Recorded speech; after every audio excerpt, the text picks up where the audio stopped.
Alors, il n'y aura qu'une seule zone de DRS à Portimao pour le Grand Prix du Portugal, donc la ligne droite des stands va être exploitée. Bon, en même temps, je vois mal où est-ce qu'on pouvait mettre une deuxième zone, peut-être dans la ligne droite en face de la ligne droite des stands. Mais bon, à part celle-là, il n'y aurait pas eu d'autres possibilités de toute façon.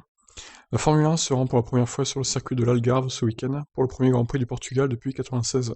Compte tenu de sa nature sinueuse, le circuit de Portimao proposera une seule longue zone de DRS. Le point de détection se fera entre le virage 14 et le virage 15, ce dernier étant une très longue courbe, à la manière de ce que proposait le tracé d'Estoril et sa parabolica Ayrton Senna lors des éditions précédentes du Grand Prix du Portugal tenues jusqu'en 1996. L'activation du DRS se fera à la sortie de ce long virage 15 et le système sera quasiment utilisable sur l'ensemble des 969 mètres de la ligne droite départ-arrivée jusqu'au freinage en descente du virage 1. Bien que le tracé F1 utilise la version plus serrée de l'épingle Torre VIP, qui est le virage 5, la ligne droite précédant cette courbe n'est pas assez longue pour y installer une zone DRS.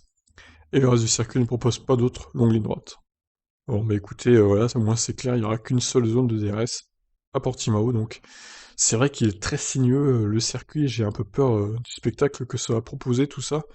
J'espère que les voitures vont pas être déventées les unes avec les autres et qu'on va quand même avoir un peu de dépassement parce que là, il y a énormément de courbes, donc on verra bien, écoutez. On avait eu peur aussi pour la Toscane, au final il y a eu pas mal de spectacles, donc je pense que ça devrait aller. Sur ce, je vous laisse réagir, ciao.